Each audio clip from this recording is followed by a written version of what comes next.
Illusion shattered!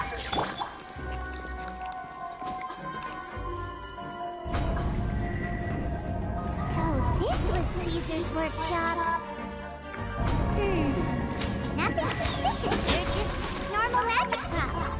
Let's head in further.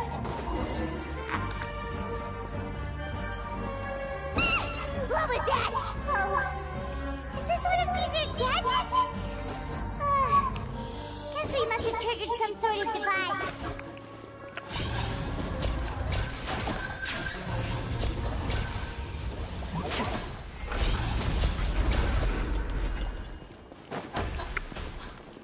Shine down!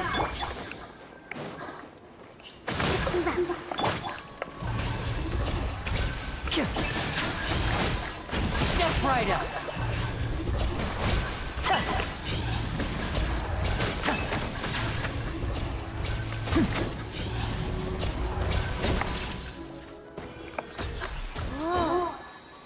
Look, the doll in the box is glowing.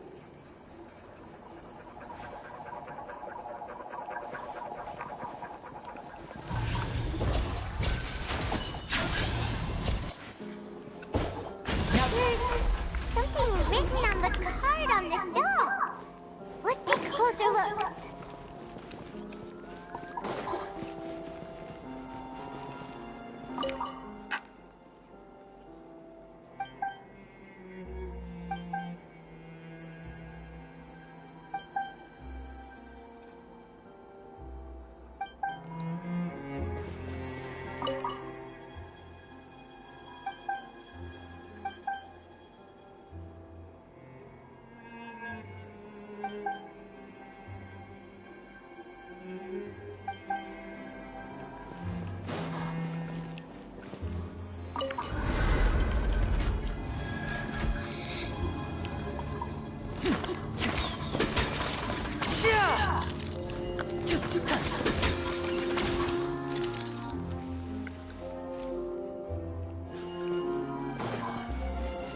Looks like we've reached the end of this route.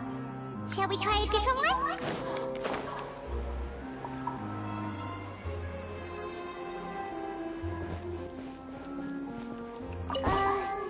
These magic boxes are moving.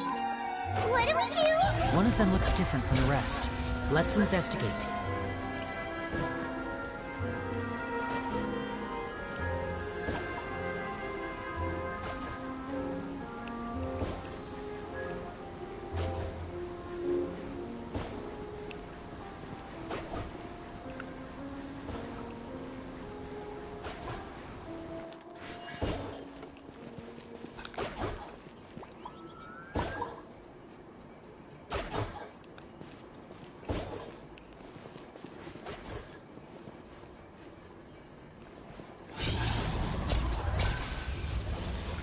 Got it. We're supposed to find the box that lit up at the start, right? There should be another wish list inside. Let's keep trying.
That's weird. Have we reached the end already? There's nothing here. This was a wasted trip. This place seems a little too ordinary for a magician's workshop. There's a distinct lack of mystery. We've triggered quite a few devices on the way here. I'm starting to wonder whether Caesar built this whole place as one big, elaborate magic contraption. If so, then there must be more to this place than meets the eye. Maybe a hidden room somewhere. Aha! If I just move this book, then hopefully... And... presto! A secret passageway! How did I know?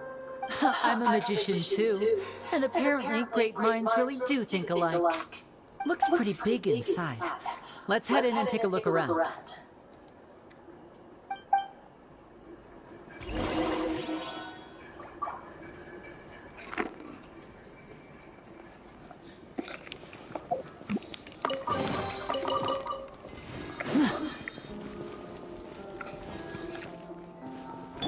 Illusion shattered! Step right up. Oops. Let's get this show on the road.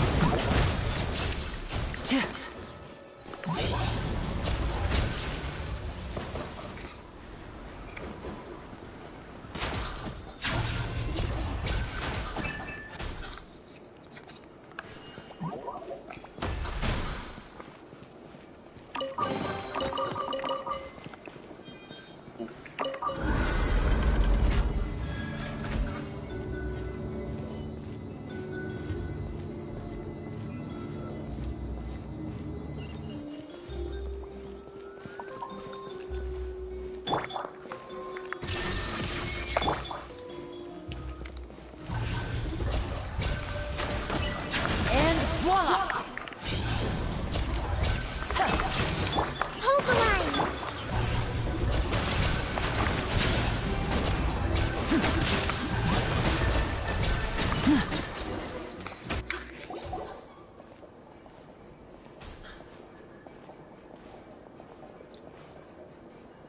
Why have you stopped, Winnie?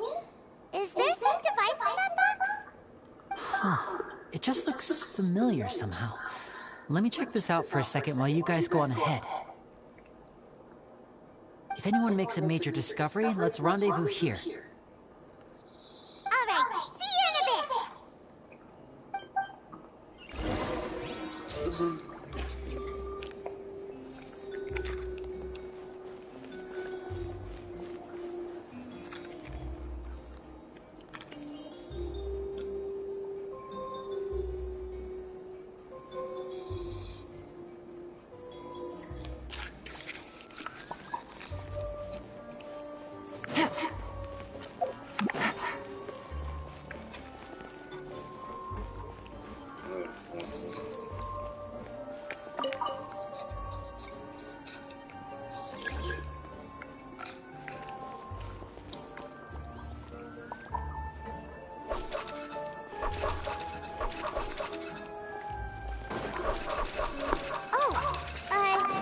Seems like we can't stop and run, huh?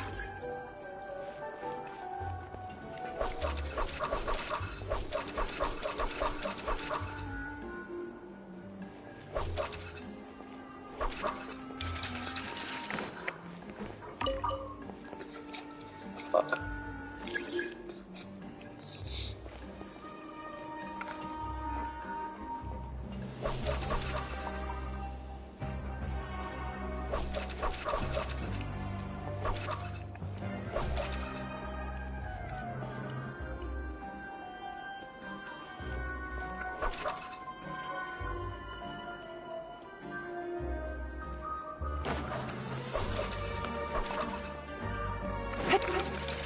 Bitch.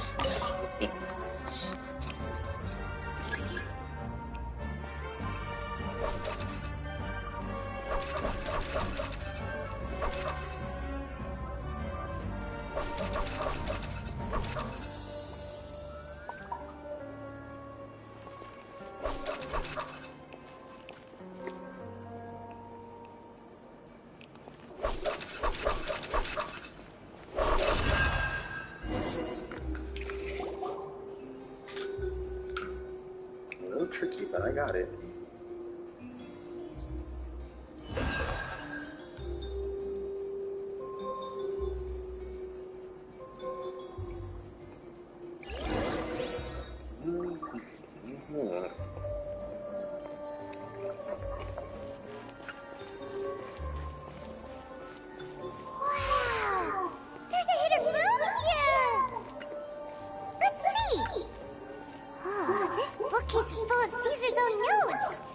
He wrote a lot about the principles of magic.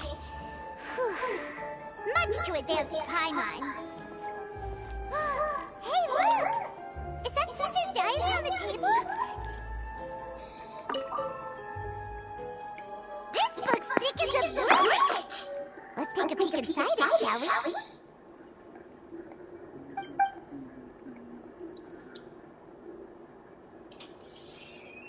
At one of my shows a few days ago, a child asked me how I pulled candy out of my hat.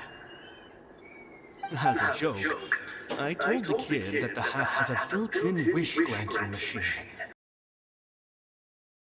A whole bunch of kids were pestering me to pull all sorts of things out of the hat. So I told them another white lie. The machine.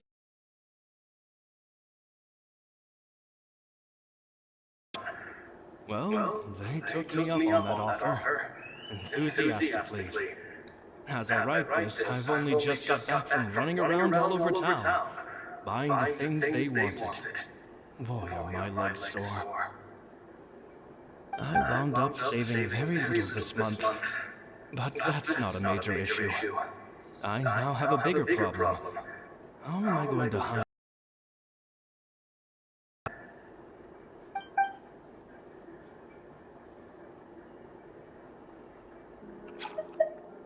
Two children came to talk to me after today's show.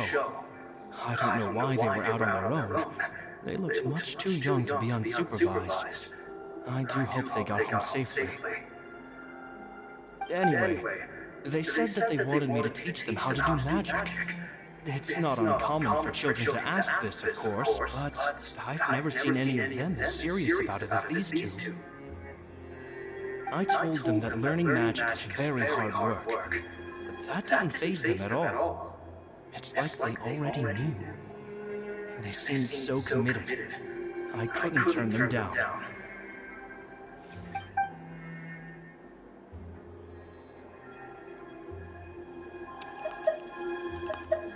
It seems like something's bothering Lorenzo lately, but he won't open up to me about it. Surely he's not upset that I agreed to teach those two children. I'll have to talk him around. I have a good feeling about those kids. They're naturally talented, and it seems like they're not new to the world of magic. They have all sorts of fantastic ideas. All I'm really doing is helping them develop a more professional standard training plan. They wanted to call me Master, but I told them they absolutely mustn't. Any magician worth their salt could have taught them what I have.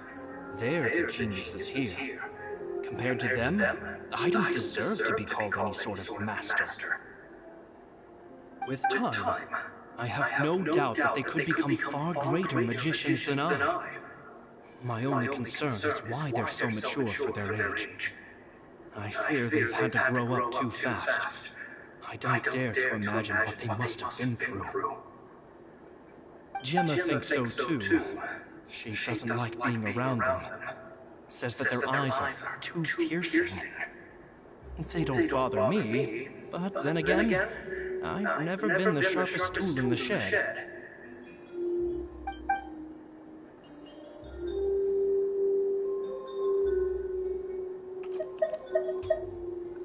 It's nearly time for me to go on tour. I asked the two kids if they'd like to come with me, but they shook their heads. I once overheard them talking about their father and their mission. Sounds like their parents have other plans for them.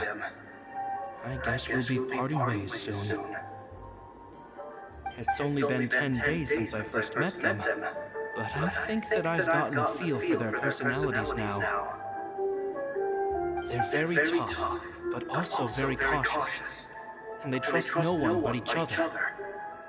This, I fear, is not a good habit to have. They hide things from me too. For example, when I asked them where they live and why they wanted to learn magic, they lied. That's the thing about children. Whenever they're trying to cover something up, it always shows somehow. I can sense that their lives have been hard. Possibly even dangerous, too. They're not like other children. It's a shame that I can't do more to help them. After thinking things over, I decided to tell them a bit about how I see the world.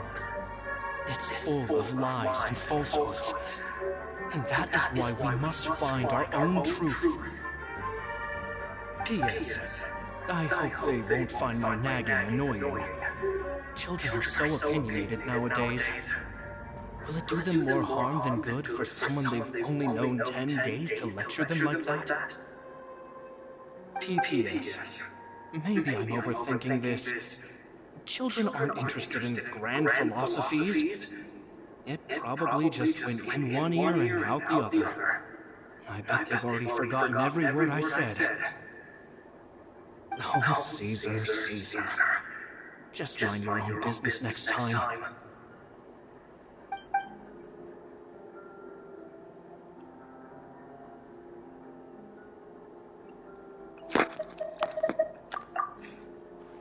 Two magic geniuses with a father and a mission, huh?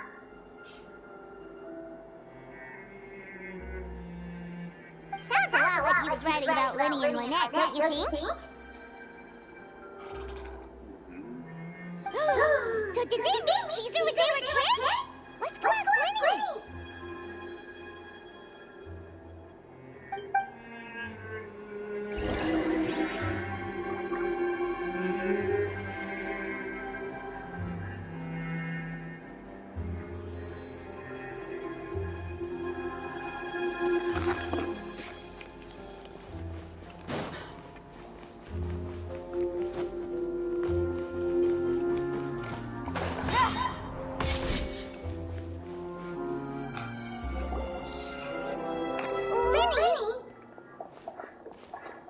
Hold that thought. As I expected, there's a lot of fishy things going on in this place. Fishy? Uh-oh, what have you found? All in good time. Before we go over our new leads, I want to tell you how a high-altitude escape is performed. First, the magician slots themselves into a magic box in full view of the audience. The box is then suspended high in the air, and a short while later, the base automatically opens. At this point, a dummy will fall out of the box, but it looks real enough to grab the audience's attention, and they start wailing and screaming. Meanwhile, the real magician, who has by now blended into the crowd, waits for a good moment to make their appearance and put on a hysterical performance. Oh no! Is that me? Did I just fall to my death? Very vivid description. Paimon can really picture it. And then what? The audience's gaze then turns to the magician, and by the time they realize what's happened, the dummy has vanished, as if everything that just happened was some sort of shared illusion. Of course, that's just how I think the process should work, theoretically speaking. The inventor of this trick never performed it successfully. When the box opened, Caesar was the one who fell out, and not the dummy. He fell right to the ground from the highest point of the opera house. No one could hope to survive that fall, not without a vision at least. And no one else has ever attempted this trick since. My understanding of how it works is just based on what I could gather from his notes and the relevant gadgets here in his workshop. So Caesar's famous high-altitude escape has never been done, huh? Paimon was about to say how cool it would have been to see it in person, but if it's that dangerous, it's probably for the best that no one else tries to do it. Wait a second. So if a dummy's supposed to drop out of the box, then where does the real magician go? How does he get out?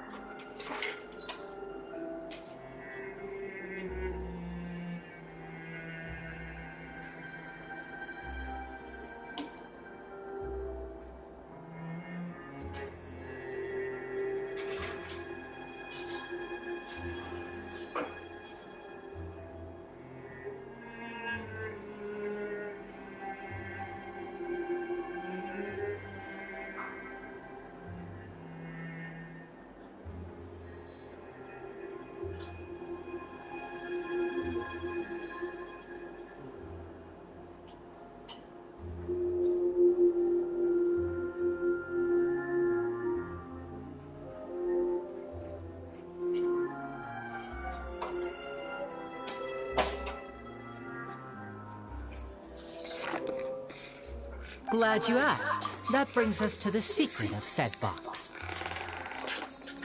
This box right here is the one that Caesar constructed himself to use in the performance, and it's not as simple as it looks. Inside, there's a device that only the magician himself would know about. Once the magician's inside and the box is lifted up into the air, the audience's view of the box is fixed at a certain angle. From where they're standing, they have a clear view of the front, sides, and bottom, but the back and the top are now no longer visible.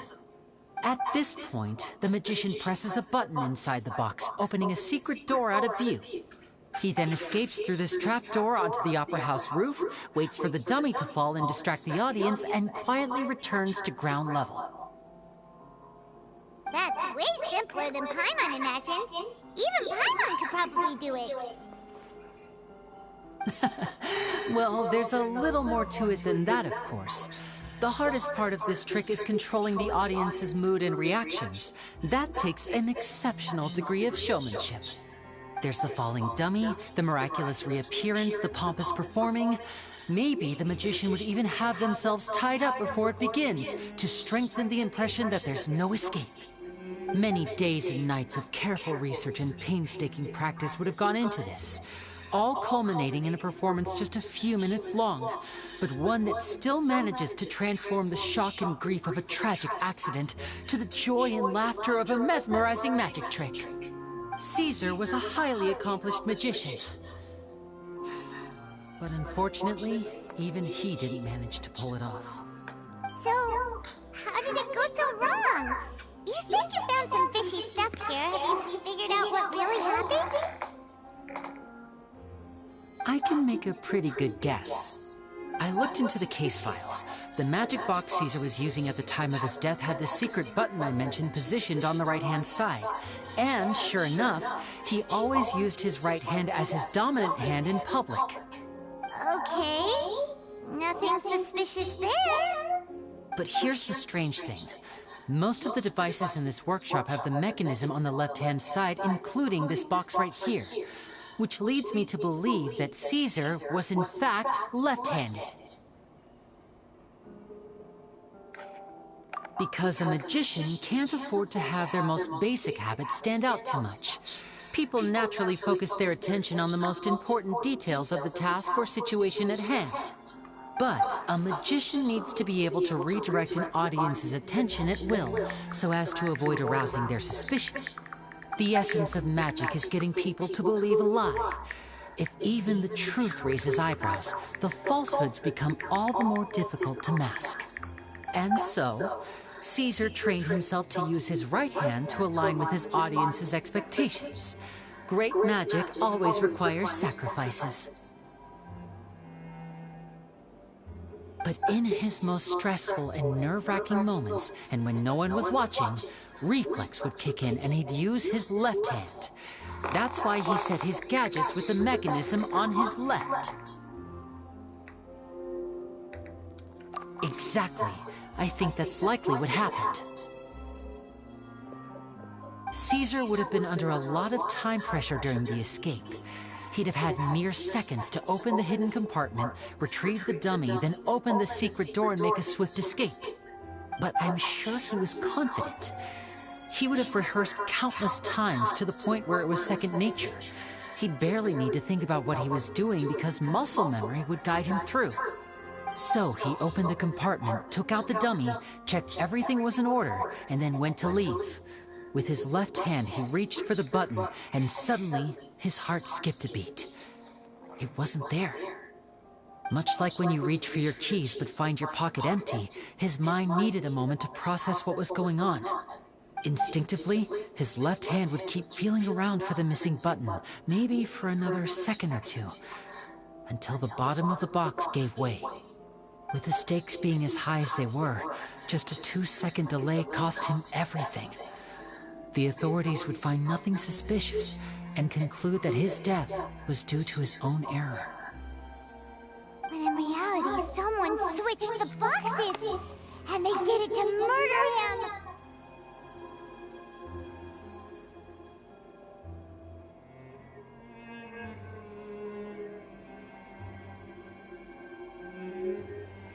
But how would they be able to make the switch without being noticed? That would be difficult to pull off, no? It would have to have been someone who knew that he was left-handed, and who could move his props around without arousing suspicion. Someone who was always by his side. Isn't that right, Lorenzo? You just couldn't let sleeping dogs lie, could you? There's not a lot of people who'd go to all this trouble for some magician who died 10 years ago. I didn't want to have to do this, you know. Silencing you the hard way just creates more problems for me to deal with. But I gave you your chance. I hoped you'd do what's good for you and back off like the lady, but you disappoint me. You mean Gemma? So you are the one who's been threatening her!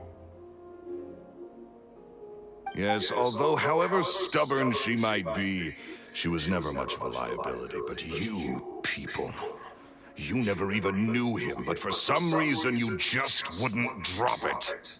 Which is why you can't leave this place alive. Take them out, and make it quick. Do your worst!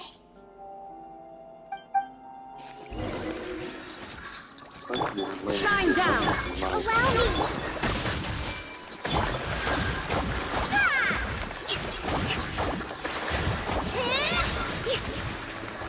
Illusion shattered! Roll! Make yourselves a move! Things are about to get dicey. Busted. Gotcha. Busted.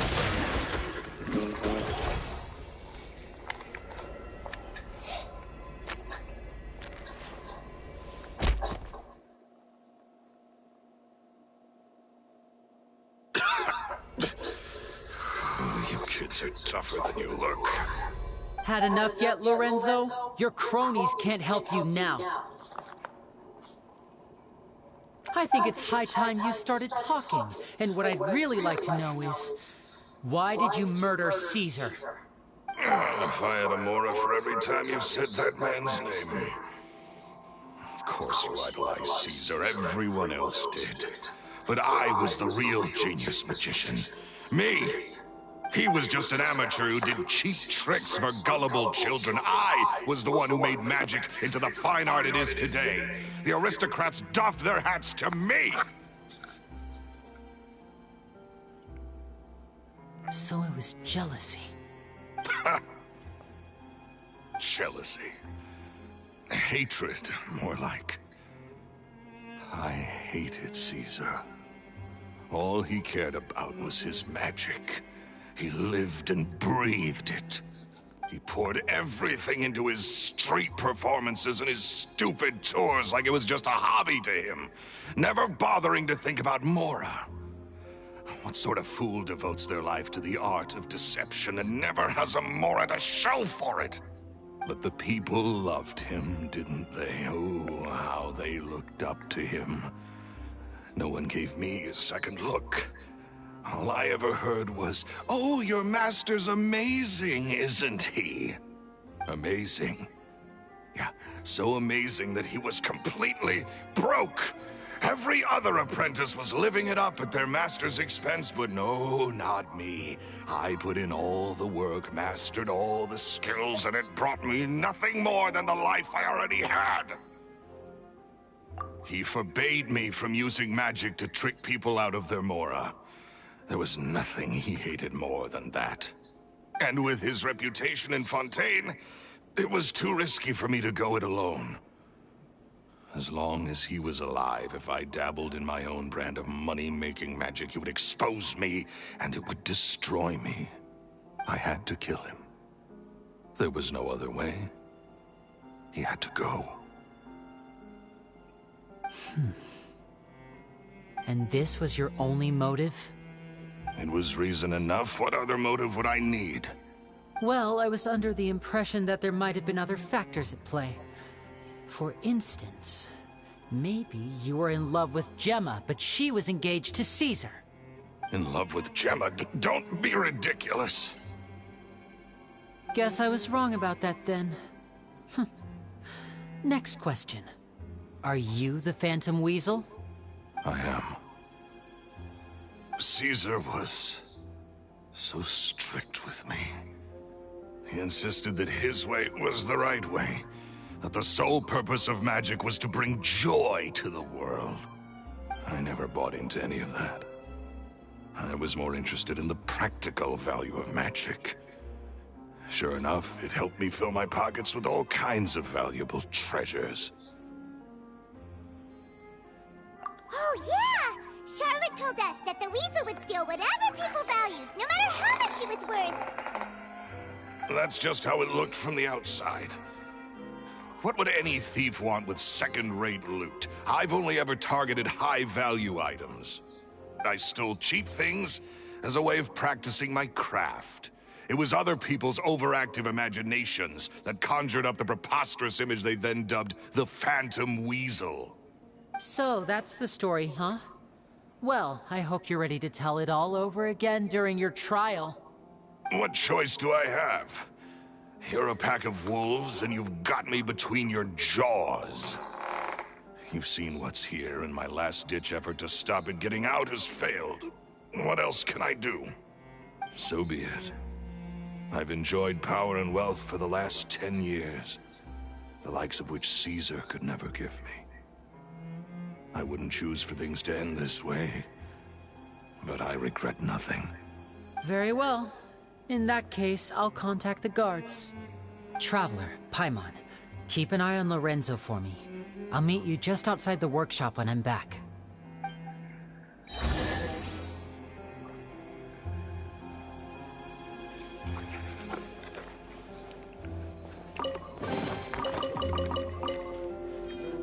At least I can finally stop looking over my shoulder now.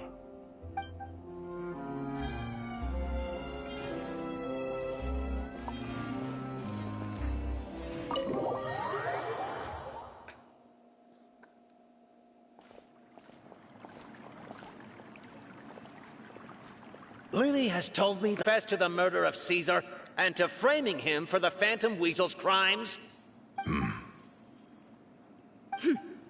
Look who's finally developed a conscience. What kind of disciple murders their own master? I hope it was worth it, because they'll be hell to pay.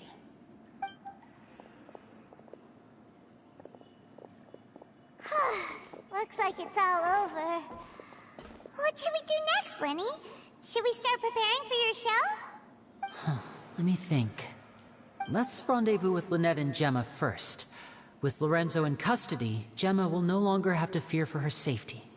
Good point. We should go tell Gemma the good news right away. It'll give her some peace of mind for sure.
Ah, you're back.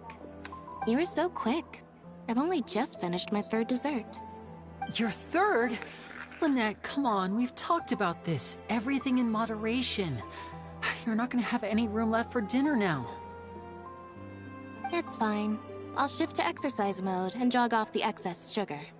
That's besides the point. Well, it's done now, but try to eat a more balanced diet in the future. Point taken. Did everything go okay? Of course! Lorenzo was no match for us. The guards are taking him into custody as we speak. Gosh, that's amazing.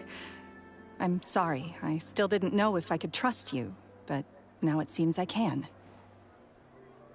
I had my suspicions about Lorenzo, but I... It's okay, we understand. He did threaten you. Paimon would find it hard to trust strangers in your position, too. But you don't need to be scared anymore. Everything's gonna be okay. Sorry. Sorry. My emotions are all over the place right now. I've been waiting for this day to come for so long. I always wanted to report Lorenzo. He took all of Caesar's property, which I found suspicious, but I had people watching me all the time, so I couldn't risk looking into it. I was so afraid. I was scared he'd do something terrible to me, and then no one would be left to visit Caesar's grave. So I never had the courage to speak out. Thank you all. Truly. Thank you so much.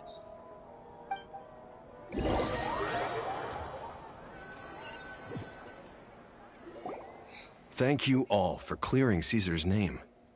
I never would have guessed that Lorenzo was the real Phantom Weasel. He never showed any signs that there were problems between him and Caesar in public. From the outside, it looked like they got along great. And to think that lowlife's been living life to the fullest all this time, while Caesar's name was getting dragged through the mud. It's a travesty.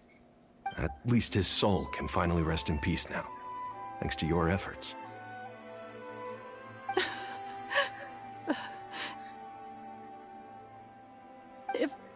If only I'd realized before it was too late.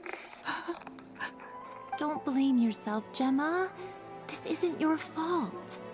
Yeah, you still have the rest of your life to live. Caesar wouldn't want to see you spending it feeling guilty.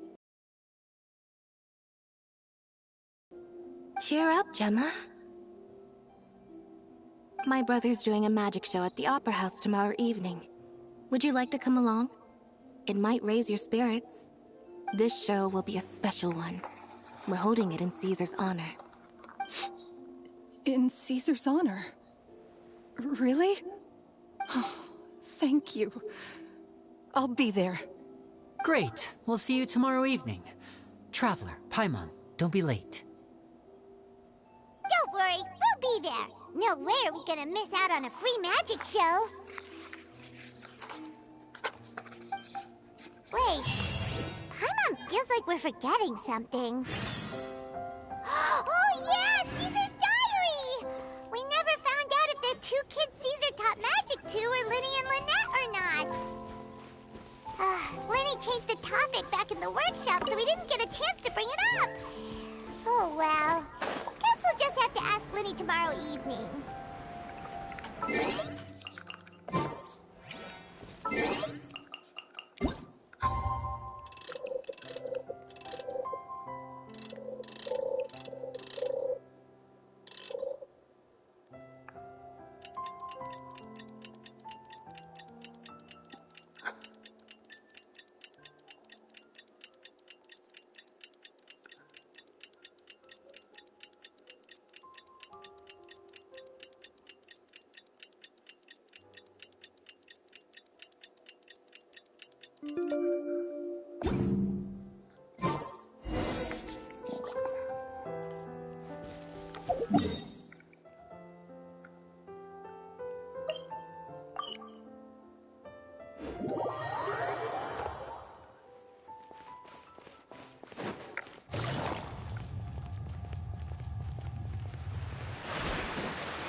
Not this time. My brother's going solo today. So, I'll be watching with you. Good evening, ladies and gentlemen. I hope everybody's ready because the show is about to begin. The great magician Linny has prepared a spectacular show for us all tonight, concluding with an all-new grand finale that no audience has ever seen before. Thank you all so much for coming. Now, prepare to join me on a journey through the mystical and miraculous.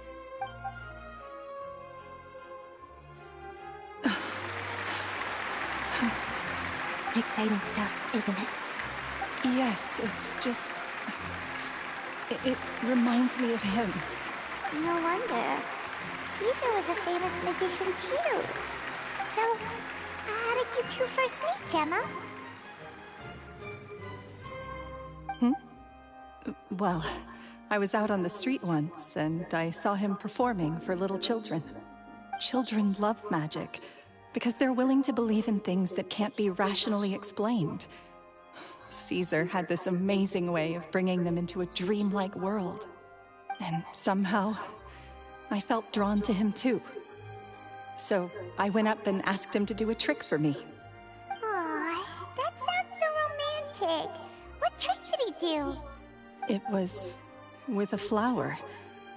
He took it in his hand, snapped his fingers, and it magically appeared on my head. I was so happy that day. No one had ever given me a flower before that. Oh, that's so cute! Actually, now that you mention it, Linny's done that one before. Is that right? Then I suppose he's a romantic at heart, just like Caesar. So, let's treasure the time we have with him. After all, you never know when the people dearest to you might be gone. That's right. It's all over now. Paimon doesn't really know how to comfort you, but at the very least, no one's gonna be intimidating you from now on. You can breathe easy at last, right? Right. Yes, you can breathe easy now, Phantom Weasel. See? Even when that says... Wait, what? The Phantom Weasel? Lorenzo escaped? Where is he? What do you mean, Phantom Weasel? As Linny once said, a performer's job is to commit fully to their role and put on a flawless performance for their audience. But once the bag of tricks is empty and the curtain falls, it's time to end the show. The spotlight is... It's been 10 years, Gemma. Aren't you tired of the grieving widow act? I think it's time to put an end to it. What are you talking about? Paimon doesn't like this riddle. Traveler, Paimon doesn't like where this is going. Come on, say something!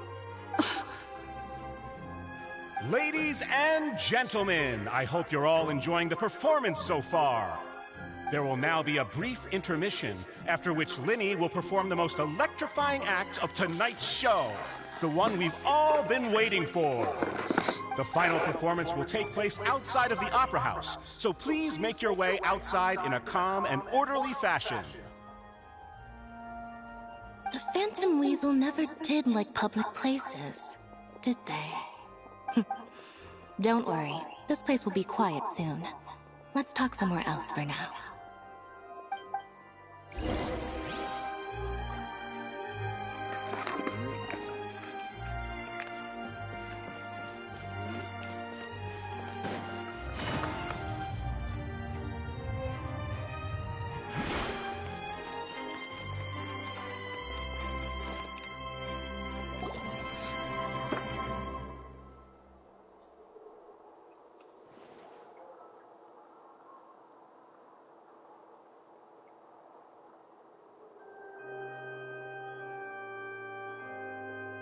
Dear me, this is awkward, isn't it? And unfortunately, I'm all out of gadgets, so I'm afraid I can't do any tricks to liven up the mood. This is a big mistake for a magician to make, but thankfully I do have a backup plan. Now, who wants to hear a story? Lenny?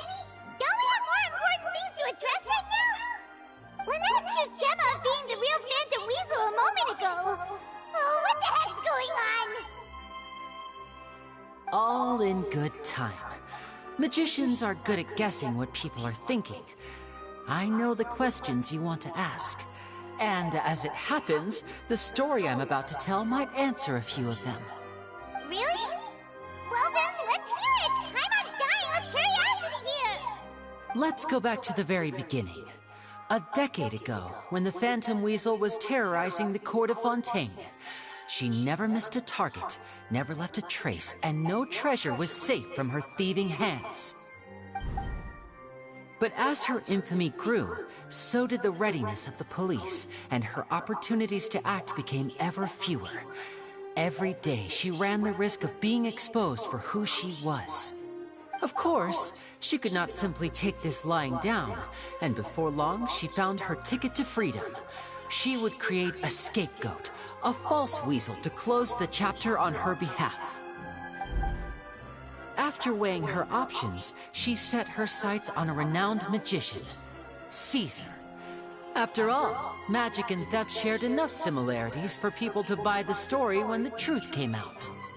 So then what? Being the master deceiver she was, the weasel easily earned Caesar's trust.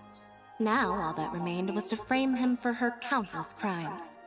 But as she was considering how to make her move, she noticed Caesar's aggrieved pupil, and a new thought entered her mind. Maybe I don't need to get my hands dirty after all. At her encouragement, Lorenzo tampered with Caesar's magic box, causing him to fall to his death. Afterwards, Lorenzo seized his master's property, and the weasel set about tarnishing Caesar's reputation. Two co-conspirators committed the perfect crime.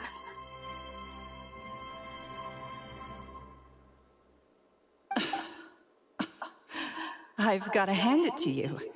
You're both exceptional storytellers. It's enough to make even me wonder whether there was really another mastermind behind all this, pulling the strings. But I just have one question. You seem to think that I am the villain in this tale. What's brought this on, Linny? Is it something that Lorenzo said? Don't worry, Lorenzo said nothing at all. But I never believed that he was the weasel, and in fact, my investigation only made me more certain of that. He was too forthcoming with his confession, the audience to get the result they want. And I have no doubt that you, Gemma, are equally talented in this regard. With a little help from Lorenzo, you put on a very convincing performance. The lovesick fiancé, whose devotion to her betrothed is unshakable, even under threats of violence. Caesar was maligned and hated by all for 10 years, but you? Everyone sympathized with your plight. Who would suspect for 1 second that the lovely young lady always seen weeping in front of Caesar's grave was actually the mastermind behind his demise? No, not that poor lady. Perish the thought. Wait, so you mean the whole intimidation thing was just a hoax? Gemma and Lorenzo were both in on it? But why would Lorenzo agree to that? And why didn't he sell her out, even at the end, instead of admitting to being the weasel himself? Yes, why indeed? Maybe Gemma herself could enlighten us on that question. Well, Linny, if you're so confident in your version of events, then I think the answer should be obvious. Having killed Caesar with his own hands, Lorenzo was plagued by overwhelming guilt. Revealing the Phantom Weasel's true identity would serve no purpose. But if the Weasel remained free, then she could take care of Lorenzo's loved ones. An excellent answer, though sadly a little dull. Is that right? Well, don't let me bore you. If you'd care to change the topic to something more interesting, I'd be much obliged. As a matter of fact, there's one thing I'd really like to understand. Why would the real weasel have targeted things that only have value to other people? Could you shed any light on that? Of course. After all, we're just telling stories here, aren't we? If I had to guess, I would say that the real Weasel must have had a terrible childhood. Left to fend for herself after her parents died young. Betrayed, scorned, beaten. She'd scrounge waste paper from garbage bins to draw on, using twigs and dirt for lack of ink and pen. She'd sew ugly rag dolls from whatever scrap material she could get her hands on. This was her only source of happiness in life. But it was all she needed, and she was content. Until the world decided that even this was too good for her. Once again, she was betrayed. And this time, everything was taken from her. She felt like life was a miry pit that dragged her further down the more she struggled to escape. At that tender age, she should have been happy. Instead, she stood in the shadows and watched with envy as all good things in the world passed her by. This was a fate too cruel for anyone to bear. Her pain became a breeding ground for dark thoughts. Thoughts which festered and grew into a twisted solution to her troubles. I detest the happiness of others, in all its forms alike. I will rob them of everything they hold to be good and true. And it will fill the void in my soul. That's some pretty heavy stuff. Now it all makes sense. Does this story satisfy you, Linny? Yes, it is quite to my tastes. Thank you for helping to clear up my confusion. Huh. That's right! What drove you to write that letter, Gemma? What were you trying to achieve there? Because without that, none of this would have ever come to light! She didn't write the letter. After 10 long years, I'd hoped that the Phantom Weasel would be consigned to the history books by now. But it seems like someone still wasn't ready to let her finally be at peace. Linny. Or should I call you the Phantom Copycat now? You were the one who posted that letter outside the Opera House. But why?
Very sharp, Phantom Weasel. Still as shrewd as ever. Well, about it. Our goal was to clear Caesar's name. The most straightforward way to change the public's impression of Caesar was to force the Weasel to show themselves. That's it? You had no other agenda? Of course we did. We made it quite clear in the letter, I believe. I shall take from you that which you hold most dear, just as you did to me 10 years ago. 10 years ago? You mean Caesar's death? You met him? Wait. Oh, I get it. You were those two obnoxious kids. It's been so long, and you're all grown up now. I didn't recognize you. He taught you magic back then, didn't he? For what, 10 days or something? And you went to all this trouble. Why? Because you feel like you still owe him something? We remember all our debts, however great or small. 10 years ago, Caesar's reputation was torn to shreds, and his legacy was thrown out. 10 years on, and no one cares what the truth is anymore. But we did not forget, and so we came to find you. And? What exactly did you take from me? I'm still standing, as you can see. Lorenzo has admitted to everything. I'm free. Free? Do you really think so? Caesar once told me that even though the world is filled with lies and falsehoods, we must find our own truth. I think that applies to you too. Truth can take many forms. Prized possessions with nostalgic value, fervent hopes and dreams, and irreplaceable people. Life took many things from you, and those wounds never healed. When they ached unbearably in the dead of night, stealing became your way of numbing the pain. What are you trying to say? I'm saying that for the last 10 years, you've been living a rather uneventful life. Perhaps that's because you found something other than a life of crime to fill the hole? Back to Lorenzo for a second. He murdered his own master, played along with your act, and took pains to make sure any suspicion would be directed towards him. But what did he have to gain from all that? He knew who you were and the things you'd done, and despite that, he was willing to give everything up for your sake. He's the reason that you haven't felt the compulsion to steal in all these years. You're more than just accomplices in murder. You're the only real friends each other has. So I think you know, deep down, that he is the only truth you have in your life. But that truth is gone now, and I guarantee you, you'll never see it again. Congratulations on your freedom, Gemma. Your freedom will cost you dearly. From now on, you'll be all alone in a world full of lies and falsehoods. I do hope you'll be able to bear it. You've still got a long life ahead of you after all. Gather round, one and all. The time has now come for the amazing Linny to perform his final act in tonight's show. I'm sure you're all wondering what he has planned for the grand finale. Well, wonder no more, for the answer is a death-defying high-altitude escape. A high-altitude escape? I'm sure you all remember the magician Caesar. This was the very trick that led to his fatal fall, after which he was dubbed the Phantom Weasel.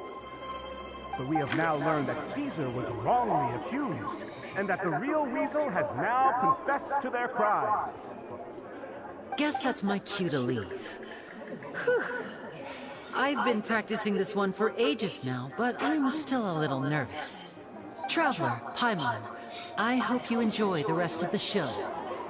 There may be a lot of people watching tonight, but you alone are my true witnesses.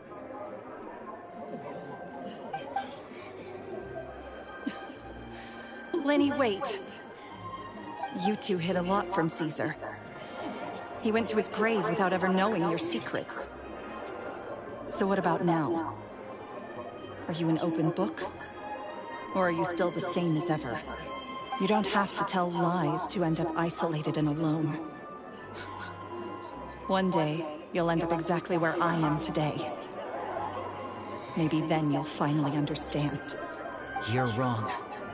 I'm nothing like you.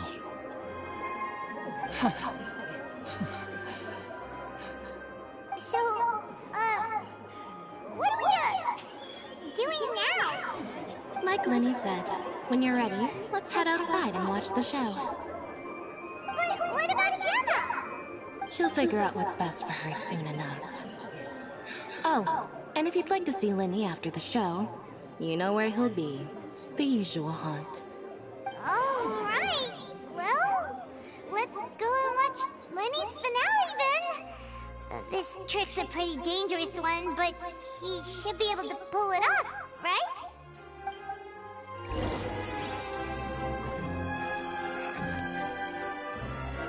Magicians are not like thieves.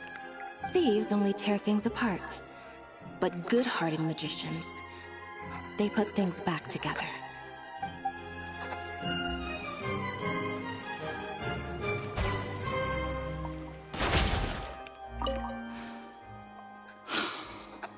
What is my truth? Sometimes I think I'm like a gambling addict. All I care about is winning, and it doesn't matter what's at stake. By the time I come to my senses, I'm left with nothing. Oh, if I had my time again.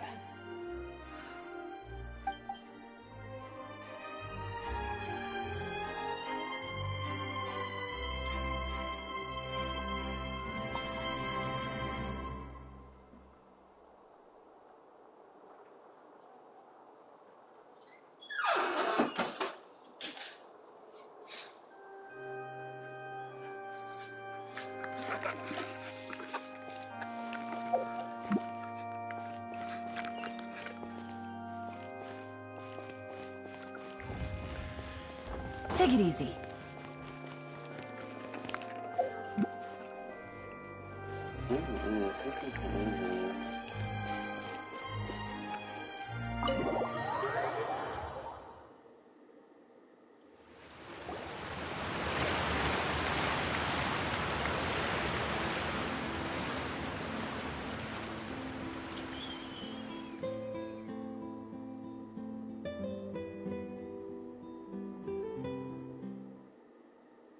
Magic should be mysterious, surprising, and defy logic.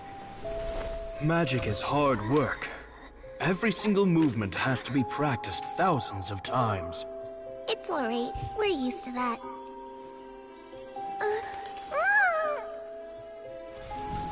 We're sorry. You've taught us so much, but we can't tell you the whole truth. It's okay. Do you still remember what I told you? This world is full of lies and falsehoods. I only hope that one day, you can find your own truth. What about you? Have you found your truth?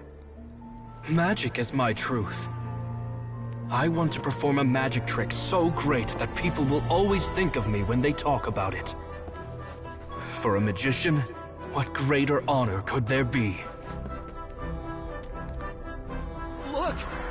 Behold! Lenny is sealed inside the box. Will he manage to escape?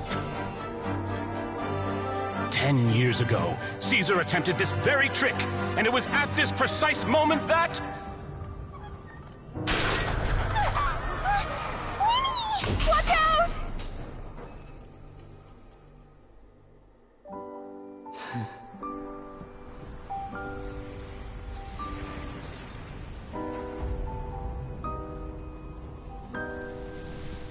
Mysterious.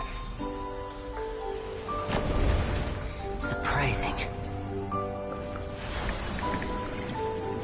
And logic-defying. Isn't that right? This honor belongs to you, Caesar.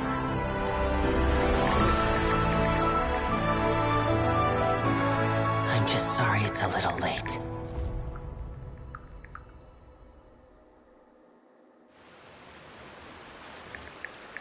Did you see that? 1 minute he was falling, and the next, he turned into flowers. How could he possibly have done that? How mysterious. I didn't blink once. He just vanished, right in front of my eyes. What a heart-stopping magic show! This was really worth the trip. Caesar's name has finally been cleared, and Fontaine's new star magician Linny has fulfilled a wish on his behalf. Oh, I couldn't ask for a better grand finale. It will make a great headline for the Steambird tomorrow, even if I do say so myself. Looks like everyone really loved Linny's grand finale. Paimon doesn't see Linny anywhere. Where'd he go?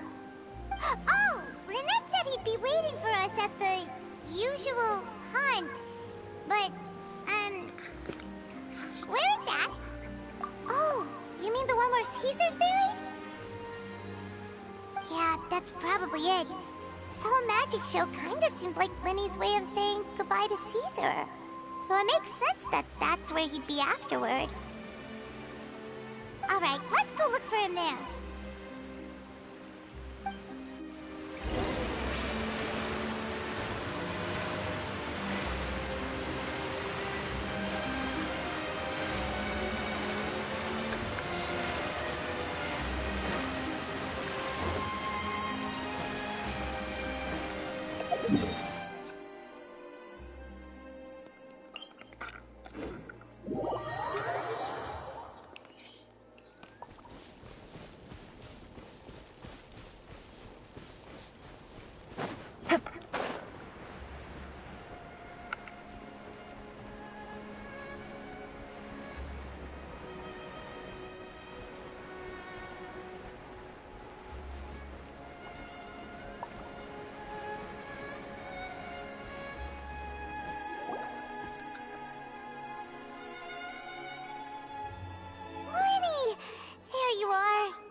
Paimon was scared to death when the chain broke. Paimon was sure something had gone horribly wrong.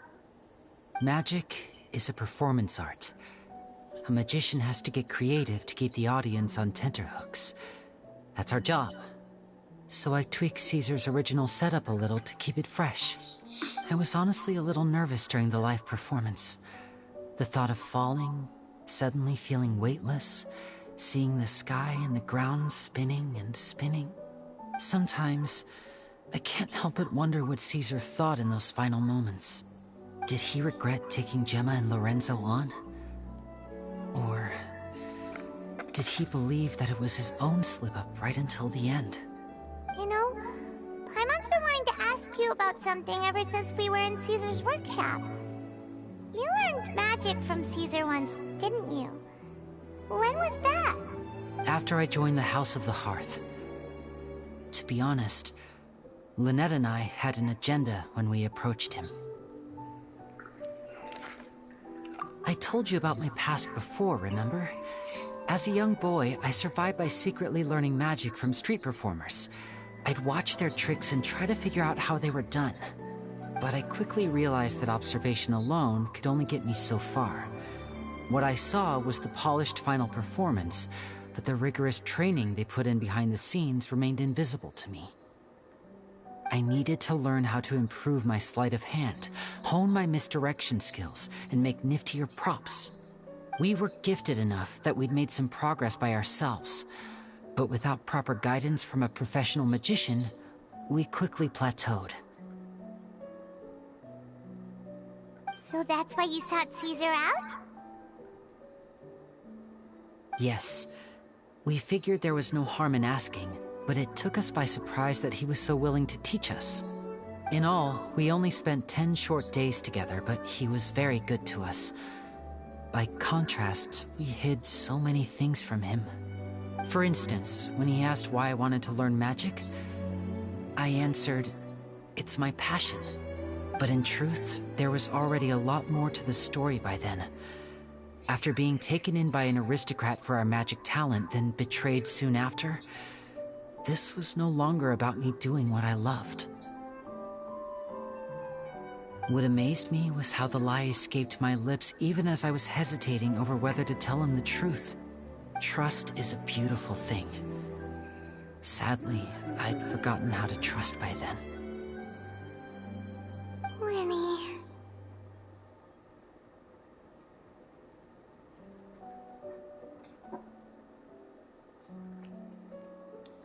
Still worried about the way I feel?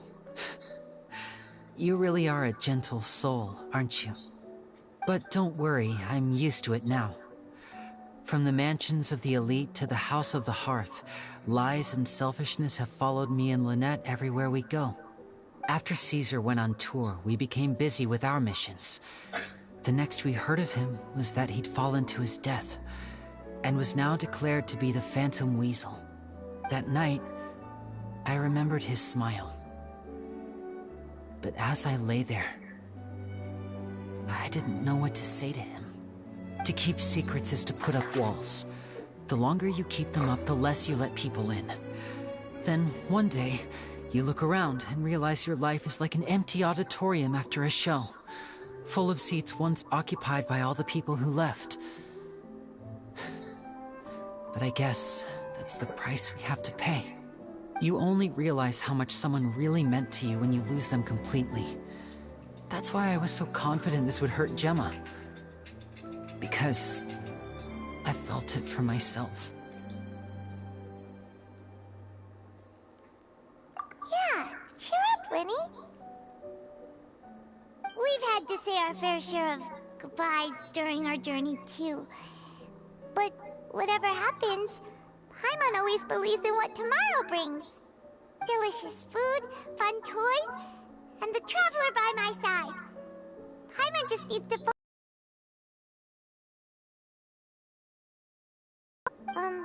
you know, Traveler, doesn't that kinda make you Paimon's truth? Exactly. It's the same for me and Lynette. We are the truest thing each other has in the world, and nothing can replace that. Life has taken plenty from us, like it did from Gemma. But at least it left us with each other. That's what gave us the strength to get through the darkest days. That's why the darkness never consumed me, and why it never will. Maybe we live in the shadows too, but we remember every precious ray of light that shines through. All right, time to lighten this conversation up a little. What did you think of the show tonight? Were you happy with it?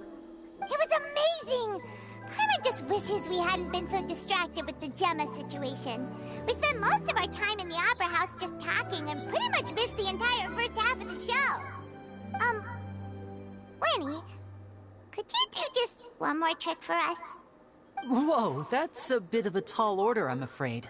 The show's just finished, so my sleeves are decidedly card-free right now. Aw, come on! Surely you can think of something. The Lenny Paimon knows can do anything if he puts his mind to it. Oh, all right then. I'll give it a go, but only because it's you. Watch closely. I have a flower in my hand. You liar! There's nothing in your hand! We ain't going along with this! Huh? My goodness, you're right. But I could have sworn I brought one here with me. Okay, try this. Count down with me. 3, 2, 1. 3, 2, 1. Now, have another look around. Maybe the flowers appeared somewhere else. Really? Let's see.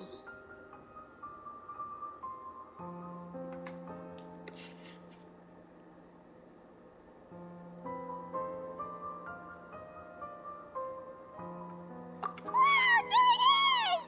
Oh, this is a different flower from the last time, right?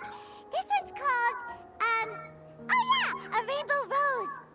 But more importantly, Paimon has to know how the trick is done. Please, Lenny, pretty please! Well, if you want to learn magic, you'll have to start by addressing me as teacher. Ugh. Fine! Please, teacher, please! Since you asked so nicely, I'll share one little tip with you. Namely, the student of magic cannot solely rely on others being prepared to reveal their secrets. You have to observe, think, and find the answers for yourself. Is that it? Look at the time. We shouldn't linger here too long. Thanks again for coming to see my show. I bid you both good night. I look forward to seeing you again. All right, fine. See ya! Shall we head back now, too? Oh, Paimon can't wait to read the Steambird tomorrow. Paimon bets Linny and Caesar will be plastered all over it. Let's head to the Steambird's offices tomorrow morning and see what we can find out.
I'm very sorry, Charlotte, but my sister and I are quite busy today.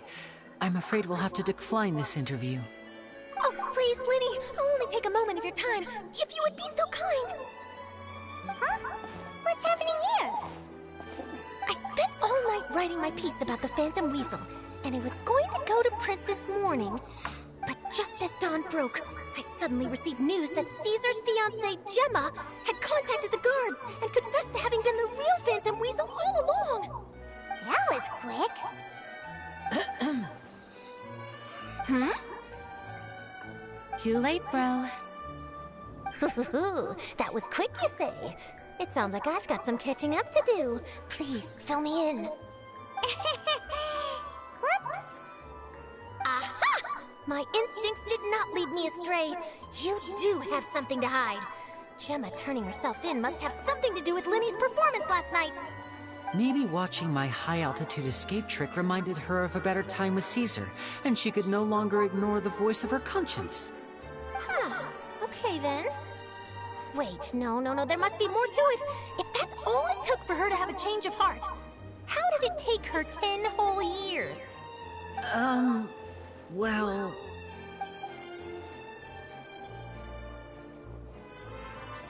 Oh, I remember now! You and Gemma were nowhere to be found after the show. What happened between you? Quickfire question! Where did you all go after the show? Oh, we went to the cemetery and Linny did a private magic trick just for us. Actually, glad you mentioned it, because that reminds Paimon, guess what? Linny started using rainbow roses in his tricks. What? I don't recall ever having received a rainbow rose from you myself. Is this supposed to mean that they're more important to you than your own sister? No, I just, What now? Oh, did Paimon say something wrong again? This is getting pretty awkward. What do we do, Traveler? Seems like this interview wasn't meant to be. Well, never mind. There's always next time. Forgive my persistence, but when there's explosive news waiting to be found, I can't turn away. The news about Gemma has already made waves, and I'll stop at nothing to get to the bottom of it all. Apparently, one of the things she said to the guards was that her final wish is to see Lorenzo one last time. There's clearly a web of complicated relationships there. Can't blame me for being curious. All right, I guess I'll leave you to continue the rest of your conversation in peace. Bye for now.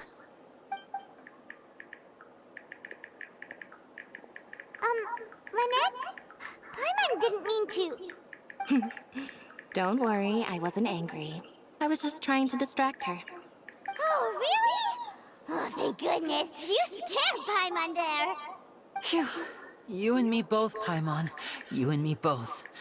At least it did the job, right? Please, take good care of that rainbow rose. I'd be really upset if you lost it.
Hmm.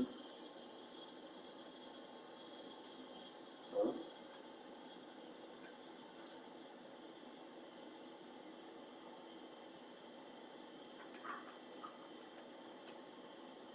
Hello?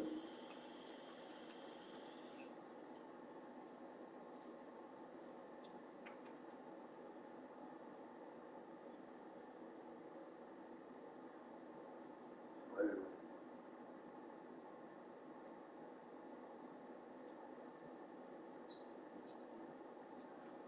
Hello? Yeah? Yeah, what? I said okay, you didn't hang up. Oh, I thought you was just gonna call on three-way. Oh, I can.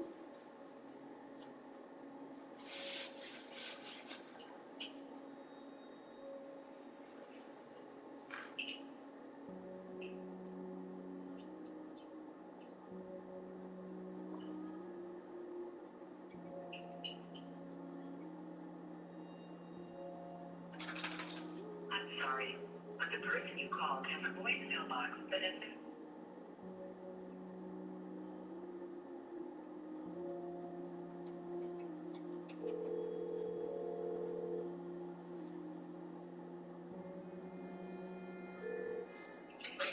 Hello?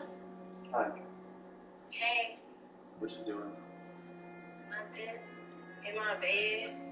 Um, What you doing? is anybody around you? No, I got my headphones in. I'm in my room. Okay, I'm about to put me, you, and Mom on throughway. Okay.